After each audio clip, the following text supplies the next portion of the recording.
Do you want to develop consistent good habits like reading, going to the gym every day, learning new languages, or practicing new instruments? Or do you want to kick bad habits like eating unhealthy food, biting your nails, watching too much TV? 3 years from now, you can have what you need. You got to be careful about it. You can't have everything. You can have what would be good for you, but you have to figure out what it is, and then you have to aim at it. We know that sometimes you can be uncomfortable, but you can be uncomfortable and hopeful rather than uncomfortable and fearful. People go through their lives without knowing what it is they want to do. You don't have to be where you think you want to be in order to be happy. You just got to be on the way to where you want to be in order to be happy. You're going to get what you're looking for. So if you're looking for success, you're looking for happiness, you're looking for prospects, you're looking for recruits or clients, I'm telling you, the more you're consciously looking for those things, you're going to see them. When you're looking to win, you're looking for victory. Sit on your bed one day and ask yourself, what remarkably stupid things am I doing on a regular basis to absolutely screw up my life? And if you actually ask that question, but you have to want to know the answer, right? Because that's actually what asking the question means. It doesn't mean just mouthing the words. It means you have to decide that you want to know. So be very careful what you set your mind towards, what your outcomes are, because you're going to find them. Your mind's powerful. You're powerful. You're more powerful than you think you are. And if you could just get clear on what you're looking for, get super specific with great clarity, great specificity about what it is you want, it's sitting there for you to find if you look for it. The time is now. The time is now to express and for people to believe in themselves. The time is now for it to be okay to be great. Right there and then, you have an opportunity to steer your thoughts and your emotions in the direction that you want them to go, not in the direction that they're telling you to go. In other words, you can literally choose to seize the day, or you can let the day seize you. If you're fearful all the time, your point of attraction is very far from what you really want. If you're ornery all the time, or a lot of the time, your point of attraction is different from what you want. Your emotions are your indicator of what you're doing vibrationally. Have you been listening to us long enough to sort of understand what we mean by that? Don't worry about what needs to be done. Think about who you have to be in order to get it done. Did you ever have a dream that was so big that you thought it was almost impossible to achieve? I've had those dreams. And while not every dream has become a reality, along the way I learned a powerful approach of picturing that has helped me achieve most. Since that day, I've had other dreams, other big dreams. And in each case, I would picture where I wanted to be, and I would visualize what I would be doing and who I would be doing with when I got there. As the saying goes, you can't make a basket if you never take the shot. I knew I would miss the shot sometimes, and the failure would dampen my spirit, but I would be better off for my efforts and I would be okay. People are addicted to all kinds of things, substances, but one of the greatest addictions, or rather the greatest addiction,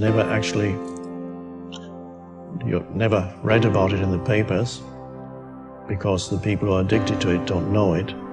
It's the addiction to thinking. It's actually addictive. Can't stop thinking. It's like can't stop drinking, can't stop smoking, can't stop eating, can't stop thinking. You have the option of taking it hard or taking it easy, of making the worst of it or making the best of it, of giving it your undivided attention, of giving it very little of your attention. You have more control over your focus than most of you have been exercising. And when you begin caring about how you feel more than everything else put together, so that you exercise your ability to focus upon things that do feel good, you begin to discover that in every particle of the universe there is that which is wanted and lack of it. My visualization has helped me achieve most of my goals. And what I learned along the way is it didn't take twice as much effort. It only took an extra 10%. When we fail, life continues as it is. We can stay in our comfort zone. Success, on the other hand, challenges us. It pushes us and it exposes us to rejection. How are we going to manage this new success? If you're not happy, you're not successful. If you're not enjoying yourself during the process of whatever it is you're trying to achieve, there's a problem. To me, the biggest disease on this planet is unhappiness. And the reason why people are unhappy is because we have a tendency to keep focusing, as I said, on what we don't have, on what's not working in our lives, instead of allowing ourselves to shift our focus and our way of thinking. People always want to be like, follow your dreams, follow your dreams, follow your dreams. My dream was always to be a rap artist, right? But I had to get a job. So I had to focus on my job. And then I made money to follow my dream. One of the main reasons that people don't get what they want is because they don't actually figure out what it is. And the probability that you're going to get what would be good for you, let's say, which would even be better than what you want, right? Because you might be wrong about what you want easily.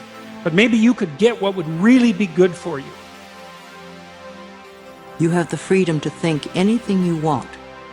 You were born extremely confident. You came into this world knowing how wonderful you are. So choose new thoughts to think about yourself, and choose new words to tell yourself how magnificent you are, and that you deserve all the good that life has to offer.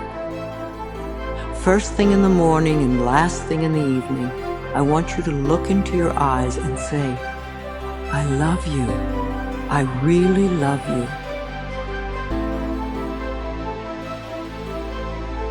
Your first goal, this is what I'm suggesting, your first goal when you open up your eyes should be to focus on the things that ignite your spirit and bring you joy.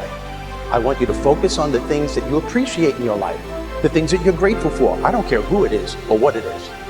Maybe it's the person lying next to you. Maybe you're thinking of your children. Maybe you're thinking of the dog or the cat lying by the side of the bed, a particular goal that you achieved. Maybe there's an event coming up on the weekend. Maybe you're meeting with your friends for lunch. You see, folks, it doesn't matter who it is or what it is. There's always something to be grateful for, to appreciate. And what I'm asking you to do in those few moments before you crank and get into your day is to focus on these things. And why am I asking you to do this? Because an attitude of gratitude simply makes you feel good. And feeling good is the fuel that drives motivation. We've all made wrong choices, done things that we knew were not the best. It's one thing when other people do us wrong. We had a bad break. It wasn't our fault. We can have faith that God will restore. He'll pay us back. But when we bring the trouble on ourselves, when we blow it, it's easy to live in regrets, thinking that God's not going to help us. We made the mess. But here's the beauty. God knew you would mess up before He called you. He knew we would get off course, at times give in to temptation.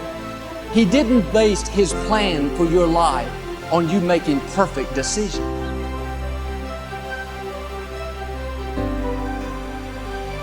Through success, I represent the possibility of what you can achieve and what you can do with your life and your career. Other people's success represents the possibility of what you can do. Those are the records that you can sell. Those are the type of tours that you can do. Those are the kind of songs that you can produce and the songs that you can write. Those are the millions of dollars that you can get, or billions. Those are the type of architectural drawings and buildings that you can build. Those are the type of books that you can sell. Everybody else's success represents the possibility of what you can do.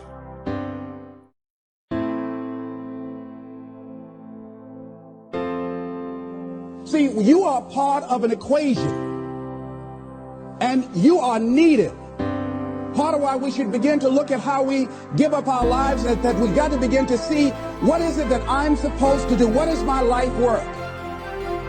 And then give ourselves to that.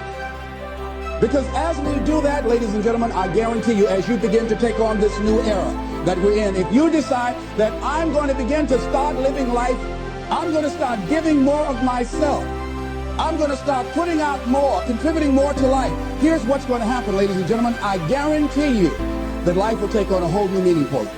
I guarantee you that life takes on a whole new dimension, that you'll be happier, you have a greater sense of happiness and fulfillment in life, that now you will begin to take off on some new paths to some newer horizons, that you'll begin to see life totally different than most people. I don't care how good you are, I don't care how talented you are, I don't care how much you work on yourself. There's some times when things aren't going to go right. They just are not going to go right. There are times when anything that can happen will happen. Murphy's Law will be knocking at your door. Why? I don't know why. That's called life. And you have to deal with it. Sometimes your life will be in a slump, just like sports.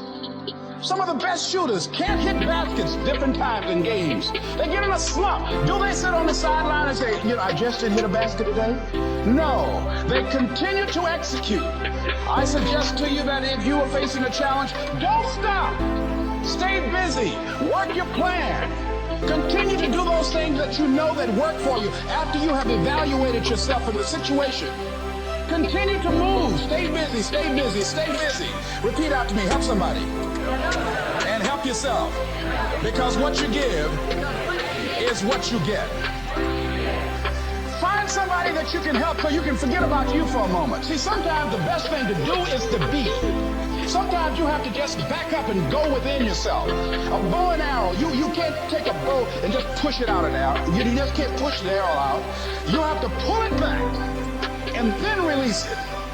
Sometimes you have to back up and go within and pray and meditate and recharge your batteries. Go away, clear your head, and then come back and look at it from a different vantage point. Don't operate while you're under the spell or the effect of what's going on. Next thing is that you've got to activate the thinker in you. Don't allow your emotions to control you. We are emotional, but you want to begin to discipline your emotion. If you don't discipline and contain your emotions, they will use you. Your mind goes on automatic, just like a god. I love reading the book called As a Man Thinketh by James Allen. He uses the analogy of the mind being like a garden. Weeds don't have to have any encouragement to grow. You don't have to water them. They don't have to get sunshine. They don't have to have fertile ground. They will grow through the cracks of a sidewalk. Am I right? But if you want to grow orchids or roses or any kind of exotic flowers, there are special processes and procedures you must go through. Well, by the same token, you don't have to force yourself or motivate yourself to think negatively, to be depressed, to hate somebody, to want revenge, to want to get back at somebody, to beat yourself up over the head, to feel loaded with guilt. You don't have to make any effort to do that. Your mind is on automatic. It will do that by itself. But if you want to begin to move into your own personal greatness, if you want to begin to really enjoy a happy, successful, healthy life, you've got to be willing to go against the tide. You've got to be willing to harness your will and say, in spite of this, I'm in control here. I'm not going to let this get me down. I'm not going to let this destroy me. I'm coming back. And I'll be stronger and better because of it. You have got to make a declaration. This is what you stand for. You're standing up for your dreams. You're standing up for peace of mind. You're standing up for health. You want it. And you're going to go all out to have it. It's not going to be easy. When you want to change, it's not easy. If it were in fact easy, everybody would do it. But if you're serious, you'll go all out. So yes, I'm going to turn this situation around. I'm not going to sit back and moan and cry over what happened and what went wrong and who did what. I'm going to do something about this situation. The next thing that is important is that expect things to get better for you, because they are. See, life is cyclic. You're not, whatever experience you're having right now, it has not come to stay. It has come to pass. Not to stay, just to pass. It's just going through. The biggest challenge is to know what's happening. This is a part of this thing we call life. This too shall pass. And maintaining perspective, putting it in perspective. I was doing a training at a college, and it was a 2-day training during orientation. And in the training that I provide, I'm a motivational speaker, but I conduct processes in personal dynamics, where people begin to go through changes that stimulate the right and left hemisphere of the brain, enable them to see themselves differently. I conducted this particular simulation with these young kids, 17 and 18 years of age, so that they would begin to see how they make decisions, or how they would survive in this particular simulation process we gave them. We had them to do it individually and then collectively. Over 30% of them wrote down as their first option, in order to survive, they would commit suicide. First thing they wrote down. Suicide among young people has increased 300%. Over 5,000 will successfully take their lives this year. Why? Why do they do that? I said, I was so shocked. I said, what do you mean? Well, at least we would not suffer. And then they had the nerve to write down all of the other things they were going to do after they committed suicide. I said, listen, Kadumbo. No, when you come up with a permanent solution for a temporary problem, that's it. Game's over. That's it. You're not going to do anything. Anybody wrote suicide at the top, you can put your pencil down. See, a lot of us, because of our limited vision of ourselves, a lot of us who begin to focus on problems and enable them to overwhelm us, we begin to think that we have no options. We begin to believe that there's no way out. Repeat after me, there's always a way. Where there's a will, there's a way. Shake somebody's hand on your right and left and say, I'm unstoppable.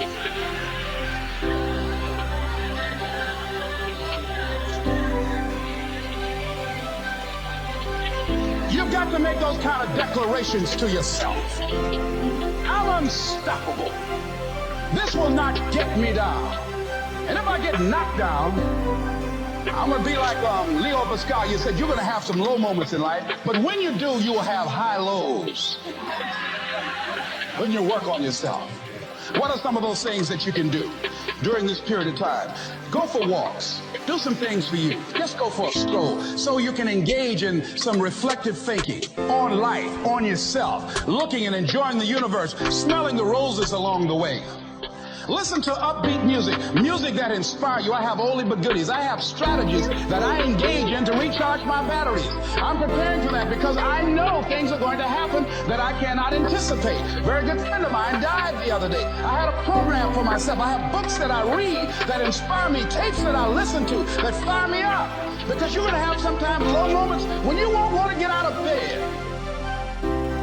You just want to stay there. At times you won't want to come out the house.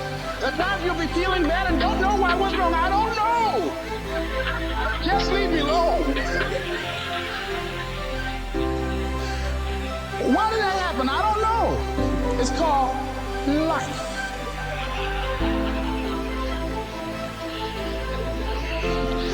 The other thing is take full responsibility for your life. Accept where you are and the responsibility that you're going to take yourself where you want to go. Someone said we have two primary choices in life. We can either accept conditions as they exist, or we can take the responsibility to change them.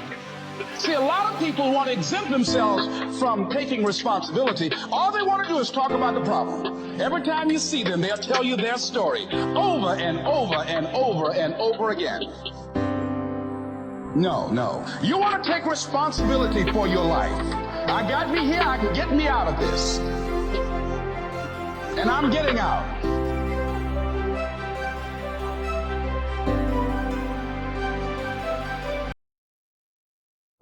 Why do you want to work out? What is your goal? The most important thing is that you have a vision, that you have a goal. Because without that vision and without that goal, again, you're drifting around and you're never going to end up anywhere. People don't become successful just by accident. You know, I mean, maybe the guy that found gold in California and started the gold rush, but don't count on that. That's the one in a lifetime kind of a situation. So you got to really have a specific goal. And to me, to have that vision that I want to be Mr. Universe, that I want to be the greatest bodybuilder of all time, that was a great vision, and that specifically to look like Reg Park and to be up there on that stage and to lift the trophy overhead and to win the championship over and over and over again. So that was a great goal. You have to have a goal. Now, it doesn't have to be that specific goal, but it has to have some goal. This is why I always recommend to people, sit down, take your time, and start thinking about, why do you want to work out? What is your goal? And that can be as crazy as it is. It could be, I want to impress girls. If that's your goal, so be it, but it motivates you. It could be that you're emulating a certain, bodybuilder or a certain football player, a certain boxer, whatever it is. Have those pictures put all over the wall like I did when I was a kid. I put pictures of Reg Park and of Sonny Liston, of boxers and of Ali and of powerlifters and weightlifters all over my bedroom, wall. So that every day when I go to sleep, every day when I wake up, I look at those pictures and they motivate me. You need that motivation, and then therefore you have this kind of imprint in front of you all the time, and you know exactly what you're chasing. People always come up to me and says, why are you smiling? You're working out 5 hours a day. You're doing the same as the other guys, but the other guys have a sour face. They're pissed off that they have to do another rep or another set or something. I looked forward to another 1,000 reps of sit-ups. I looked forward to another 500 pounds of leg press or squat. I looked forward to doing more and more curls until my arms fall off. Why? Because I knew that every rep that I did and every set that I did and more weights that I lifted, I get one step closer to turning that vision into reality. So I was turned on by that. I was excited. I couldn't wait to get to the gym.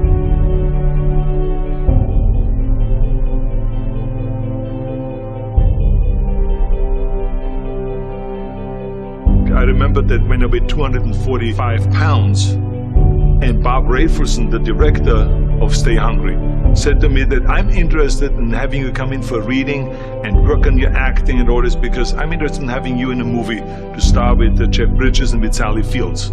I was delighted about that, and I was excited, and I started pumping up more and more. And then he said, but I don't want you to weigh more than 210 pounds.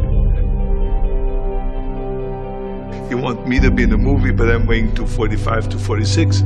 I say, I just won the Olympia, I say, which was 1974, and I was really at my biggest. And but he demanded that, and he says, look, it's very simple. On the day we start shooting, he says, I'm going to put you on a scale, and if you don't make the 210, you're out, because I have someone else in mind. And I worked on it. I started visualizing myself very clearly as a lean athlete, because that's the only way I could lose that weight and all of a sudden get interested in running more, because up until that point I ran like 3 miles after training or before training or whatever, but now all of a sudden it was 5 miles, 6 miles, 7 miles, 8 miles, and they even ran mini marathons in order to lose the weight, and I did everything with high reps, and I was watching my diet, what I eat and all those kind of things. But the day before, I remember we were in Birmingham, Alabama. The day before I was at the YMCA with Bob Rafelson. He was swimming and I was working out, and I was running. There was a track there and I was running. He says, let's step on the scale. And I stepped on the scale and I weighed 209. So it just shows to you what is possible if you visualize exactly what you want to look like.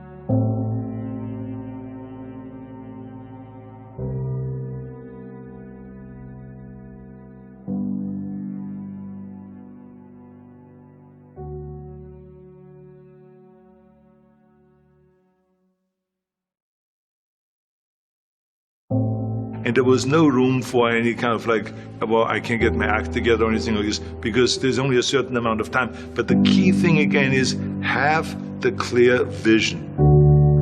Have the specific goal of what you want to accomplish, because then you never go to the gym and you say, the day I feel down a little bit, I don't know what it is all about, I don't know my life, I'm confused. No, I tell you that I was a perfect example of someone that was not confident at all.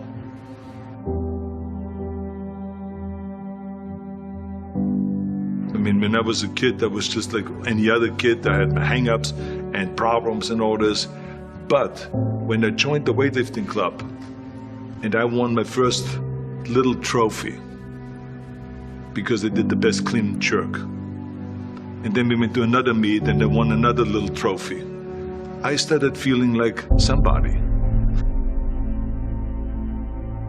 But the bottom line is, everyone can use the same method, because I used it in politics, I used it in making money, I used it in everything that I've done in the movie business. When you have one little victory, little victories add up, and that is what gives you then ultimately confidence. Well, for me, the most important thing always is to have a deadline. So when I, for instance, had a competition, and let's say the competition was in the middle of September, and it was now beginning of summer, so there was no more time to screw around. So there was the time now to get going on a diet, to get going with the training, to not slack off at all, because there was a deadline there. The day of the competition, I had to be in the best shape possible. And I knew that if I come to the competition and I lose because I did not schedule my training the proper way, or I didn't have the right frame of mind, or I didn't give everything, literally worked my butt off, I would be just so angry. So I never wanted to be in that situation. So this is why it was very important to pick that time and to say, this is when I have to be in top shape, and then I work towards that. But it's not just with the competition. I mean, it's the same in the movie business. I mean, to me, it was always a big advantage when I said, okay, my movie starts on April 1, and I have now 3 months, so I have to get really in great shape. So you pick those times. It could also be that you have no movie and you have no Mr. Olympia or no Mr. America, no Mr. Universe coming up or any of those things. But you say to yourself, the summer starts in June. I'm gonna go to the beach in June, and at that time I want to be in great shape. So that creates an urgency that makes you really start training hard and taking it seriously. Because if you don't have a specific plan, then you wander around. I mean, you can have, as I've told you many times, the best ship or the best plane in the world, but if you don't have a specific goal where you want to go and when you want to get there, you just drift around and you never get anywhere. So this is why it is so important to create that urgency and have a specific time when you want to be in shape. Well, I mean, look, everyone has a problem with time, but the day has 24 hours and we sleep 6. Now, I know there's some out there that say, whoa, I need 8. Well, I say just sleep a little faster, because the bottom line is we have 6 hours of sleep, 24 hours are available, so you have 18 hours now available to your work, your family, your hobbies, and also to learn something new or to do something new, which could easily be that you want to learn a new language, or that you want to read as a New Year's resolution, I have to read a book every week, or you say, I'm gonna go and reshape my body. So you're gonna go and take this hour out of your schedule and say, I'm gonna train an hour every day. So this is, for most people, a huge challenge, but it is totally doable, I can tell them, because the kind of things that I did when I came to this country, I mean, I went to school, I was working in construction, I was working out my 5 hours a day, I was taking acting classes from 8 o'clock at night to 12 midnight, I was doing all of those things. I wanted to make sure that out of the 24 hours of the day, that I don't waste one single hour. Those hours were too precious. And so there I just want to tell people, don't give me this thing, I have a difficult time with the time and I don't have time for this and I don't have that. You have time, you make the time. You're still here. And you get another chance this day to do better and be better. Another chance to become more of who you were created and what you were created to fulfill.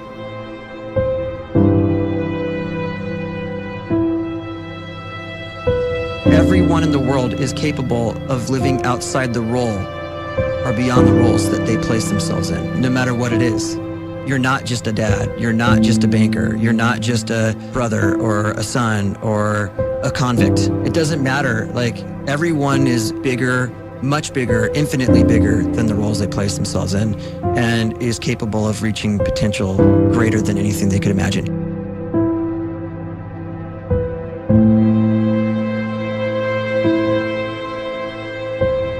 You can live the life you desire.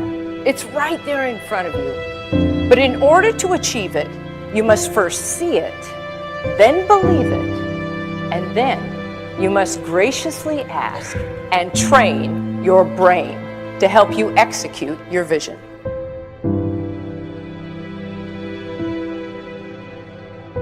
So when you start to focus and you delete distraction from your life, and you start to get seriously invested in doing one thing staggeringly well, and you practice that one thing over and over, a term to think about is mundanity. You do one simple, seemingly insignificant thing every day around your main skill, and it's very mundane, but small daily improvements over time lead to world-class results. Well, here's what happens in your brain. You start to isolate a single neurocircuit around that skill, and that starts to trigger a certain type of brain cell called an oligodendrocyte, which then releases myelin. Myelin is a fatty tissue that starts to wrap around that single neurocircuit related to that main skill you've been practicing. And when myelin starts to wrap around the brain circuit, what happens is you have accelerated learning times, you can see more quickly, heightened perception, and you'll learn more quickly. And that is really the quote-unquote secret of the great producers. It's not a result of some natural gift, but their daily practice, their relentlessness and their grit, their work ethic, and their singular focus and sacrifice. The scripture says we will eat the fruit of our words. You are planting seeds when you talk. At some point, you're going to eat that fruit. My challenge is make sure you're planting the right kind of seeds. If you want apples, you have to sow apple seeds. If you want oranges, you can't plant cactus seeds, poison ivy seeds, mushroom seeds.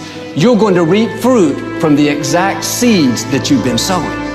In other words, you can't talk negative and expect to live a positive life. You can't talk defeat and expect to have victory.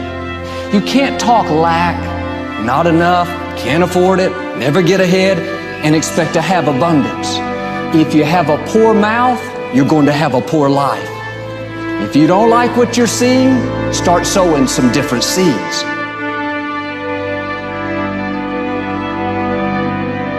We may not realize it, but we're always feeding ourselves. What we watch, listen to, the people we're around, the thoughts we're dwelling on, that's feeding our inner man. If you go to lunch with people that talk bad about the boss, make fun of a coworker, put down a friend, they're feeding you gossip, feeding you jealousy, feeding you disrespect. Here's the key. Whatever you feed is going to grow. You may not like what they're feeding you. You're a nice person. But if you continue to hang around them, before long, you'll be gossiping. You'll be critical. You'll be disrespectful. Why? Because you kept feeding the wrong things. If you're always feeding negative thoughts, thinking, I'll never get well, I'll never meet the right person, you're feeding doubt, feeding mediocrity, feeding fear. If you know exactly what you want to be, you need to spend as much time with people that are actually that already.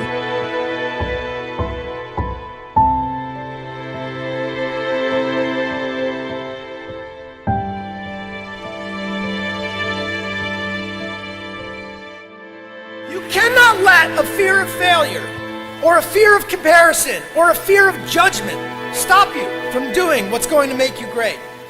You cannot succeed without this risk of failure. You cannot have a voice without the risk of criticism. And you cannot love without the risk of loss. You must go out and you must take these risks.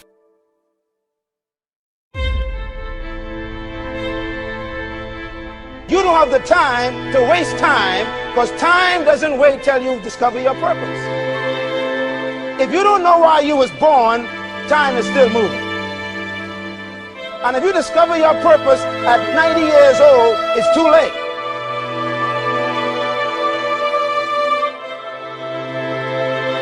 You don't know how young you are. What if you die in 2 years? You're pretty old right now. You got 2 years left. And if you're 50 years old and you're feeling discouraged, well, remember the advice about planting a tree. When's the best time to plant a tree? 20 years ago or today? So if you're 50 and you feel like life left you behind, well, get started right now. Better late than never. Better late than never. Don't think about time and age so much. It gets people distracted. When the whole world's distracted, you be focused.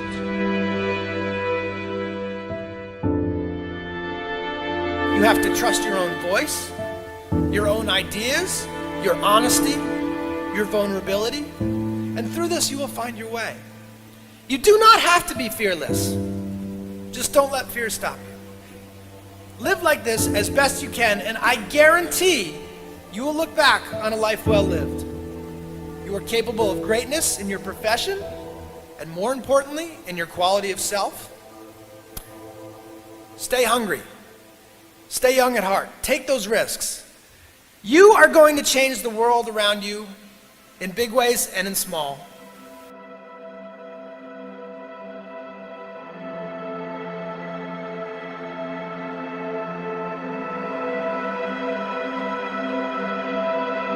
But see, anybody, if you want to, can go searching for a good plan, pick it, and start working it. And sure enough, as the time passes, as it surely will 5 years from now, 10 years from now, then you'll be winding up wearing what you want to wear, driving what you want to drive, living where you want to live, become what you want to become. But now's the time to fix the next 10 years. And who can? Anybody.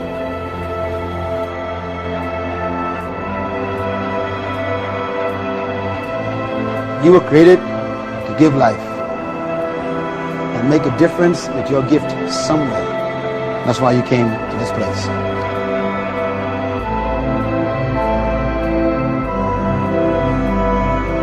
You want to improve? You want to get better? You want to get on a workout program or a clean diet? You want to start a business?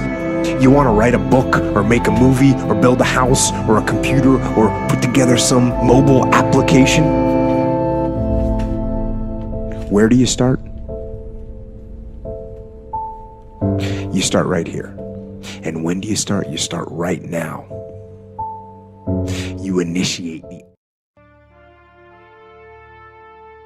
You deserve better. E.T., what you talking about? Listen to me very carefully. You deserve to see what your life would look like if you gave 120%. Are you hearing what I'm telling you, baby? Listen to me very closely, right? You got to get this. You deserve, right? You've been living 70%, 80%, we've been talking about it.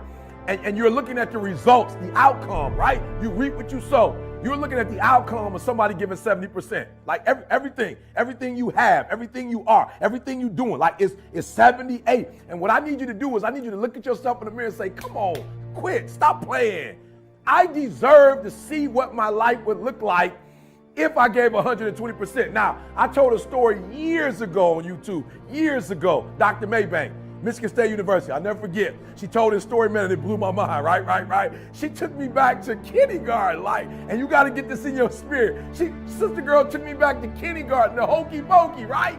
And so she telling the story of the hokey pokey and it's blowing my mind, right? And I'm telling it to you today because that's how important the story was. That's how salient it was. Like it was impactful. It moved me, right? And she said in kindergarten, right? You learn in kindergarten that you put your left foot out, you put your left foot in, right? You put your left foot out, you put your left foot in, and you shake it all about. You do the hokey pokey, she said, and you turn yourself around. That's what it's all about, right? And so she started breaking the song down, and she said, first you put that left out, right? And then you go to the next level, and you put that right out, right? Then she said, you put that left arm out, right? Right? You know the song. Then you go with that right arm, right? And then she said, but at the end, right? when it culminates, right? She says that the teacher tells you to put your whole self in. You got it, you got it. She said put your whole self in, right? Put your whole self out, right? And shake it all about. You do the hokey pokey and you turn yourself around. That's what it's all about. And listen to me very closely. I'm telling you from personal experience. I know what my life was like when I put in 55. I know what it was like when I didn't try. I know what my life was like when I didn't care. I know what my life was like when I didn't have any dreams or any goals. Like I didn't want anything. I know what my life was like. Now I'm putting in 120, baby. I'm putting in 120. Look at it.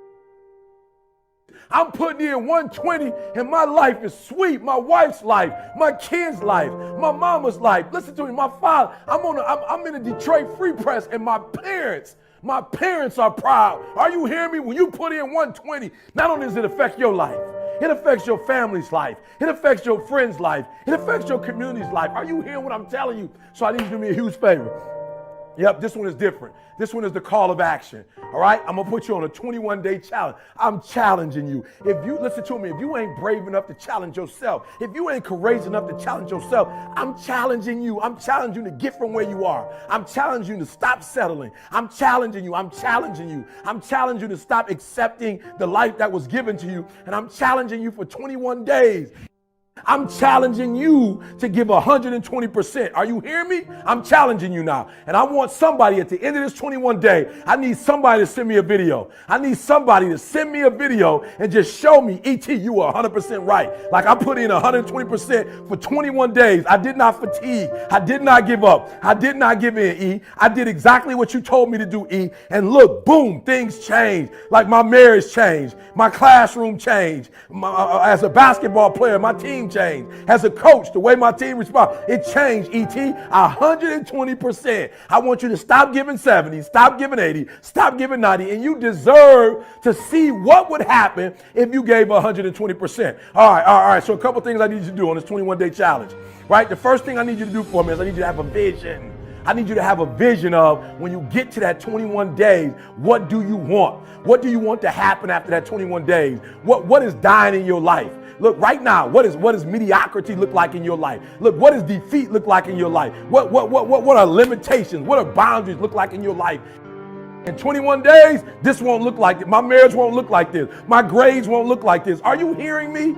We're going to be better as a team. Our outcomes are going 21 days. I challenge you, 21 days to first cast a vision. What will your life look like after those 21 days? Listen to me. Do me a huge favor. 21 days. Do it right or don't do it.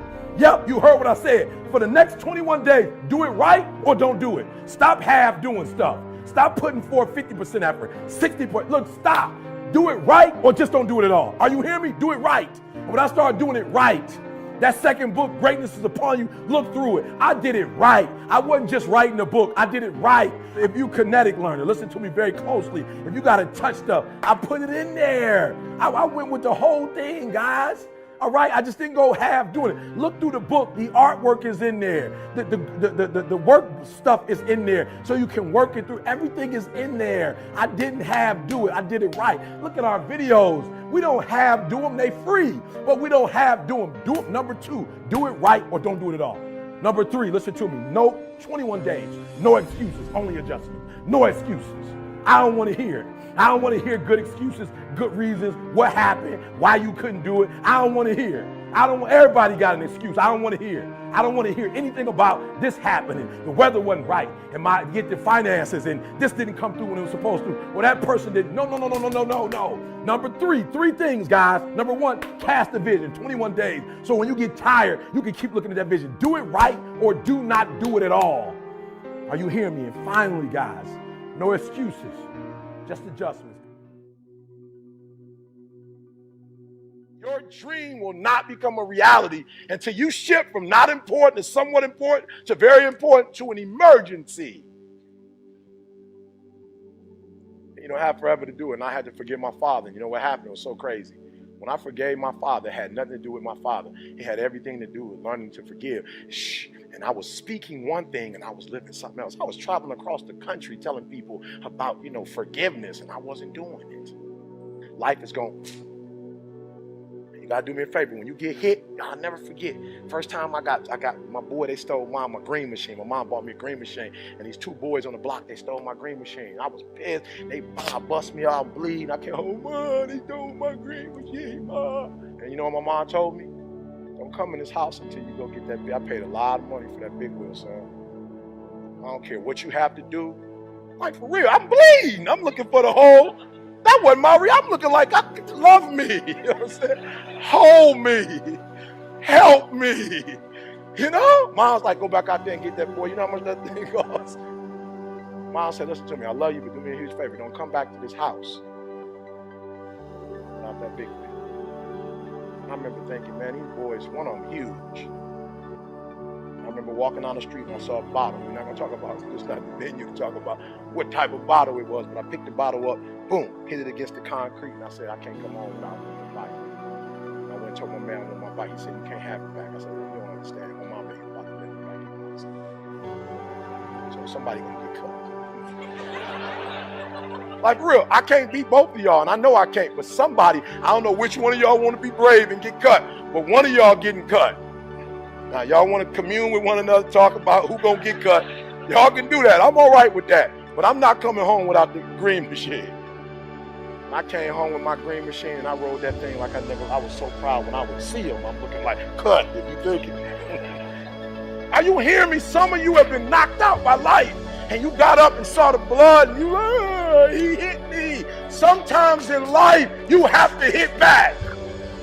It's not always going to be easy. They're not going to give it to you. They're not going to give you success. They're not going to put it on a platter. But if you're willing to work for it, if you're willing to put the sweat, the blood, the tears, if you're willing to earn it, they don't give away Bentleys. They're never on sale. If you want one, you can buy it if you're willing to pay for it. So Batman, I love it. The Dark Knight Rises. Batman comes to Bane because he's Batman. He's like, I'm Batman. Surrender or else. They ain't like, so Batman's doing his thing, blah, blah. He's swinging, blah, blah, blah. You fight like a young man. Boom, Bane grabs my man's fist as Batman comes. He says, your victory has defeated you. Some of you, your success has messed you up. You so successful now, you soft. Your success has not benefited you. You've not grown as a result of being successful. You've lost your bite. You're not hungry anymore. Your success is damaging you. And so Batman gets up. He was like, I didn't know which was going to go first, your body or your will. But you're pretty strong. I'm still going to break you. Blah, blah, boom. Batman gets up one last time. You know, the whole Cape boy, the boots. Like, Batman. Pull out his little choo, choo, choo, choo, choo. Start hitting all the lights. Bah, bah, bah. Batman, you know, he's Batman. He can fight in the dark. So he choo, choo, choo, choo, choo. Bang. He said, Batman, like you cutting the lights off? He said, may I remind you, you adopted the dark. Meaning that you practice in the dark. Batman, I was born in the dark. Shaped by the dark. Molded by the dark. I grew up in the dark. Batman, I will break you. And I want you to hear what I'm telling you. Some of you are soft, but you were born in the dark, and now you're soft. Every time you come up to a challenge, you quit, you surrender, you give up, you give in. Every single thing I go through, I remember I was homeless, and I draw from it. Every single time I'm going through pain, I remember that I've gone through pain since I was a kid. I draw from it. Recycle your pain. Get something from it. You're already in pain. Use it. Do something with it. Allow it to take you to the next level. Allow your pain to push you to greatness. I challenge you. I challenge you. I challenge you to be the best you could be. I challenge you to lead this room on a height, an awareness that you've never had before. I challenge you to behave in ways you've never behaved. I challenge you to pick up traits that you've never picked up before and do everything you could possibly do before you leave this place and impact as many people as you can. So don't be average, don't be good, don't be great. Be phenomenal. I was just an insecure, scared kid. And the only way I could find myself was through putting myself through the worst thing possible.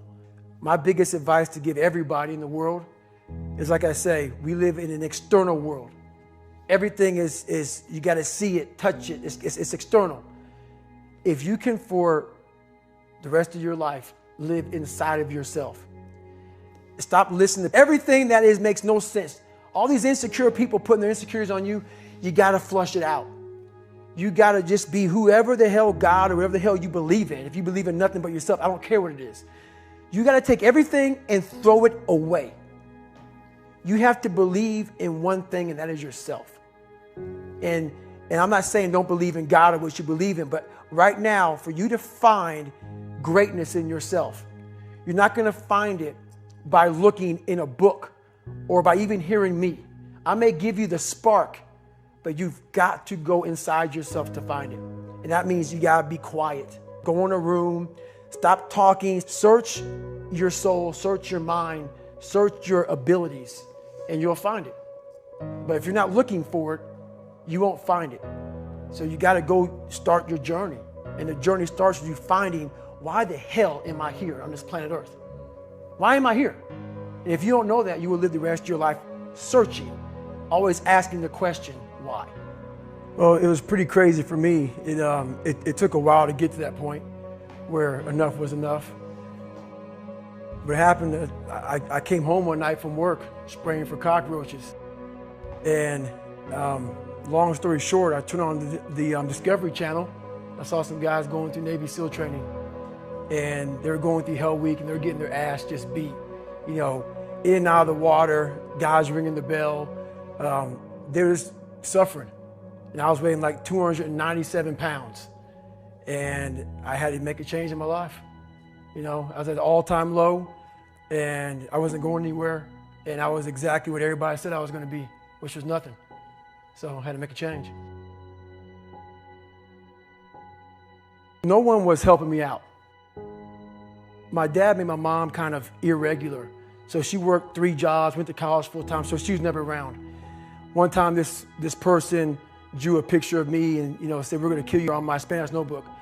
And I took it to my principal. And my principal said, they spelled Niger. That was the best advice he can give me. So long story short, what I realized was no one was here to help me. I started shaving my head when I was 16 years old.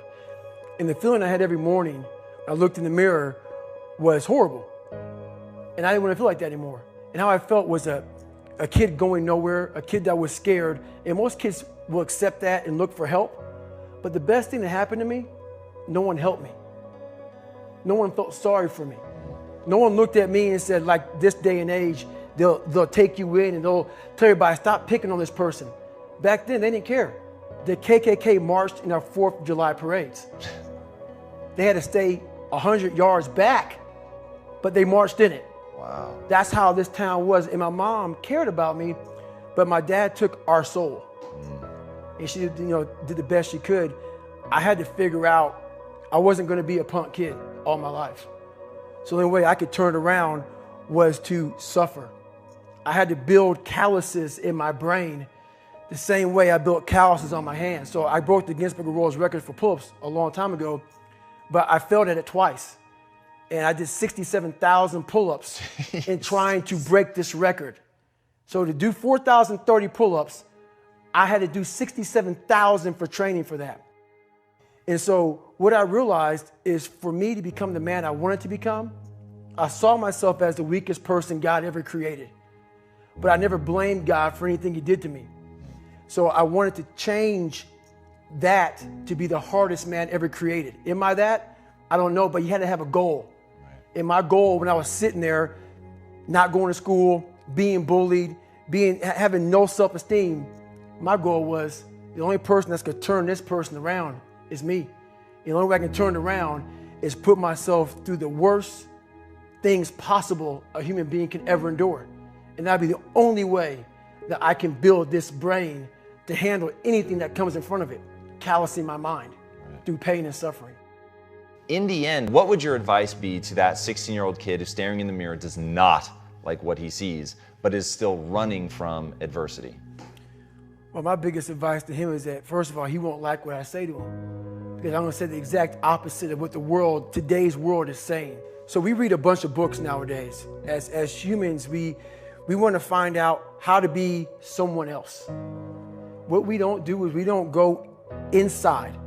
So literally turn yourself inside out. Read the book that's like we're writing a book every day of our lives, but we never read that book. So what I would challenge this young man or young woman to do is you have to look inside of yourself to see what you really want. What are you passionate about? We use these words and these little phrases of only the strong survive and all this other crap. They're all just words. I get so tired of hearing people just talking. Like right now, someone may think Goggins is just talking. You don't know me. So when I speak from passion. I speak from experience. I speak from suffering.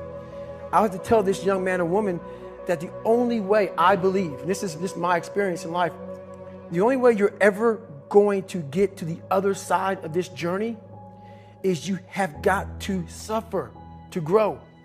To grow, you must suffer. And some people will get it and some people won't. But they have to see what their journey is to start their journey. Several people live to be 100 years old and they have great lives and they have great kids. Their kids go to college and all sort of stuff. But somewhere in their life, there was a point where they had a decision to make. They can go left or right on this path. Left was the easy route. Right was the hard route. A lot of people take the easy route. And they had a good life that way, but the better life was going to the right side. And you may have 20 years of pain and suffering to get past it, but a lot of us die never truly starting our journey. And I would tell this young person, you got to start your journey. It may suck, but it will come out the other side where you're coasting. Every day, we're seeing who we are as people. When I was growing up, I lied for people to accept me because I didn't accept myself. So I would make up stories so then you would accept me into your world. Everything I did was for someone else to like me. It wasn't until I started reading my own book about how pathetic I was as a human being. I could blame my dad, I can blame kids at school, I could blame having health issues, ADD, my mom not being around. Great mom, but she was doing her thing. Right. I could blame a lot of people. And that's the book I was reading. And I put it off on everybody else. It wasn't until I said, you know what, for me to fix this, I gotta read what is wrong with David Goggins. Not blame anybody. Read my book and say, okay, I'm afraid of my shadow. How can I overcome that? Go in the military, get your ass kicked, do things you hate to do, be uncomfortable every day of your life. Roger that. I'm not the smartest kid in the world. Okay. Instead of somebody saying, oh no, you're smart. No, don't say that to yourself. I said to myself, no, I'm a dumb motherfucker. Okay, roger that. How you get smarter? Educate yourself. So the things that we run from the truth. We're running from the truth, man. So the only way I became successful was going towards the truth. As painful and as brutal as it is, it changed me. It allowed me to become, in my own right, who I am today. So hopefully I can help people that believe that they're much less than what they truly are. Help them find greatness in themselves. And greatness isn't running 200 miles at a time or doing 4,000 pull-ups or being a SEAL. Greatness is whatever the hell you dreamed of in your own mind. You got to first see it. You got to first create this vision in your mind. And then that's when I come into play. Once you create this vision in your mind, it's how am I going to get there now? And that's when I come into play. But first you got to create your own vision. And then it's not external. It's the vision created is inside of you. So until you create that, I'm nobody to you. I'm slowly writing a book right now. It's taking me 4 or 5 years because I have so many things to talk about. It's going to be probably several books. But the first book will probably be about my life story, how I came up, and a few lessons learned along the way. But, you know, I have so much to talk about, so much to say, just to give people a lot more than hope. So this effort has to be made over and over again.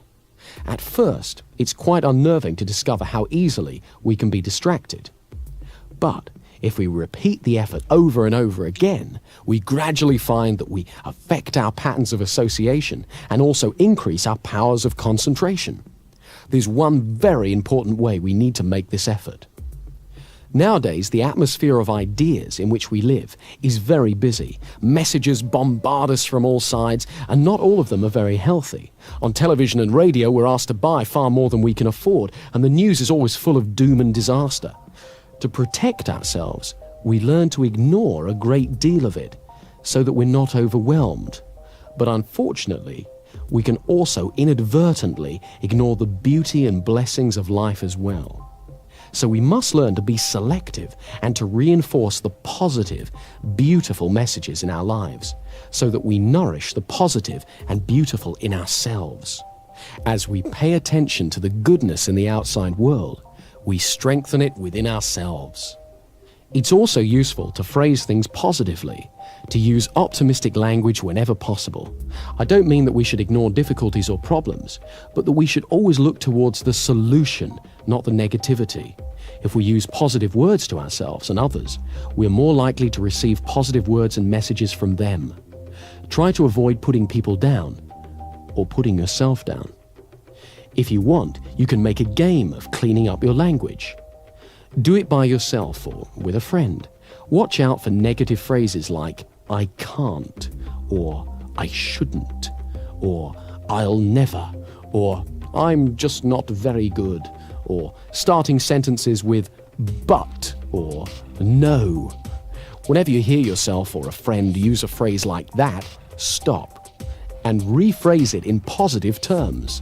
For example, instead of I can't do such and such, use I can learn how to do such and such. Or I haven't learned to do such and such yet.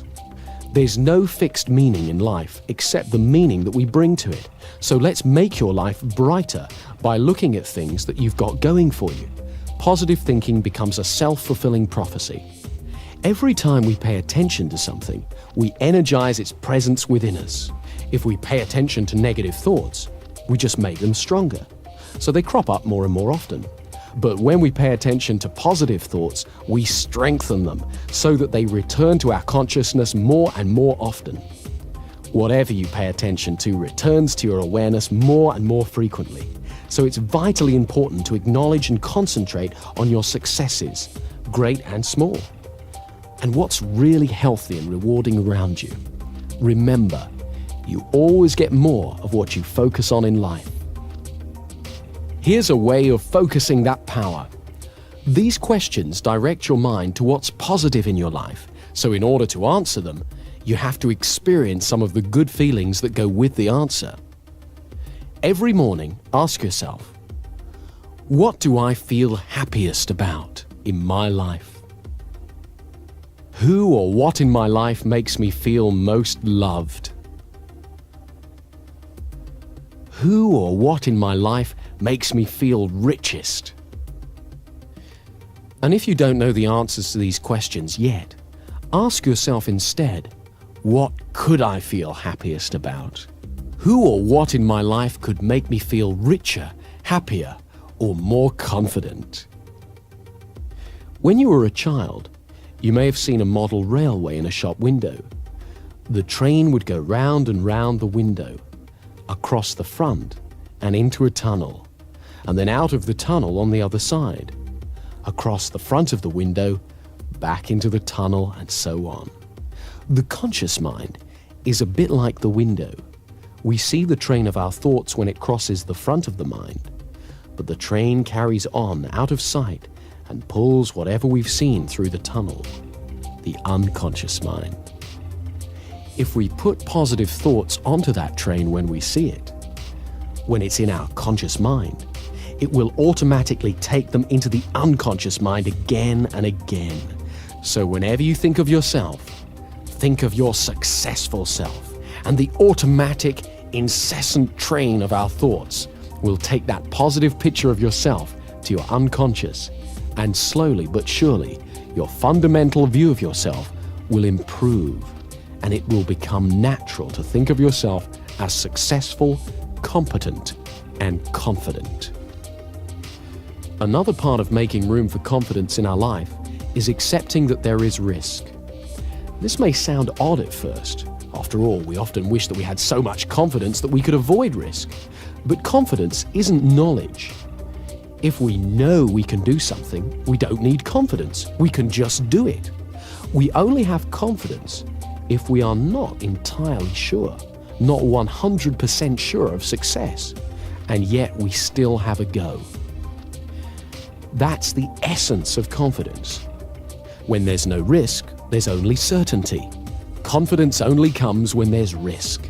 So we must embrace the risk, recognize it, and realize that it has a place in your life. In fact, it is because of the risk that you can value your achievements, because you achieve them in the face of risk. This is why you can feel good about every step on your path to confidence. Each step is a risk, however small.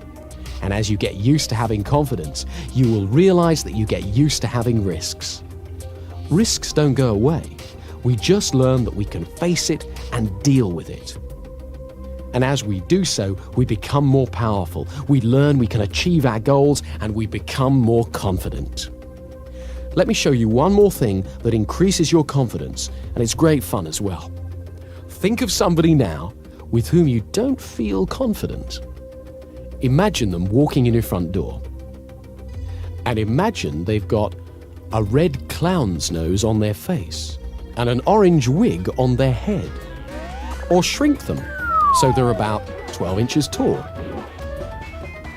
And call to mind the way they talk. If, for example, it's an authoritarian sort of voice, "You stupid, useless person." Make them sound like Mickey Mouse. "You stupid, useless person." Make them have a sexy voice. "You stupid, useless person." Really enjoy making them as ridiculous as you want and get used to this way of seeing them, even when you meet them face to face. You'll find it's great fun, and it really changes how you deal with them. It's very empowering and enjoyable to look forward to the success in our future, and the more we get used to it, the more it happens. I'd like you to close your eyes now and fantasize how things would be in an ideal world. Imagine your dreams have come true. You're doing exactly what you want to do. All around you, you can see exactly what you'd like to see. Everything you hear is perfect, and you enjoy what you feel. And as you do this, where in your body does it feel best of all? Locate the feeling and give it a color. Imagine that color glowing there within you. Now, begin to move that color all over your body and spread that fantastic feeling throughout you. Let it permeate your body. Notice how wonderful you can feel just by using your mind like this. Make sure it's around your legs and feet, stomach, chest, shoulders, arms, hands and fingers, neck and face. Make it truly brilliant. Turn up the brightness, feeling joy and energy surging within you. Now double the intensity of that color again and keep that feeling within you. Wonderful, brilliant, bright, fantastic. When you feel good and happy, your non-verbal communications put you in tune with good and happy people and help other people feel good too, so you create a warm, friendly atmosphere. With this simple exercise, you can actually affect all the world around you. Do this every day and you'll soon notice how it begins to bring out the optimism and enthusiasm in the people you mix with. Remember, happiness and excitement are contagious. So you're going to direct your attention away from comparison with others, away from the barrage of advertising which plays upon fears and insecurities, and away from negative judgments, and steer it towards a positive appreciation of the world and people around you. This inner glow will help you do that. Finally, remember to walk tall. When you've finished using this tape, get up and hold your head up in a comfortable, relaxed position on your shoulders. Let your spine support you. Imagine that a golden thread runs vertically up through your spine and straight up to the sky, and that thread supports you. Let yourself relax, safely held by that thread. This relaxed, upright stance is the natural position of confidence, and it will soon be as natural to you as breathing. So enjoy it. And to give you a rock-solid foundation for your confidence and power, use the hypnotic induction on the other side of this tape every day for 3 weeks, and as often as you want thereafter. Side 2 is a powerful hypnotic induction that will reinforce all the work you've done on this side and will boost confidence at every level of your mind. Whenever you want to relax deeply and totally, go somewhere where you don't have to be aware of the outside world and use side 2 to go into as deep a trance as you need to. Each time you go into trance, the effect gets stronger. So use it every day for 3 weeks. Use it, enjoy it, and you'll find that as your confidence increases day after day, you'll find yourself doing things you used to dream of. Use both sides of the tape every day until you can really feel the improvement you want.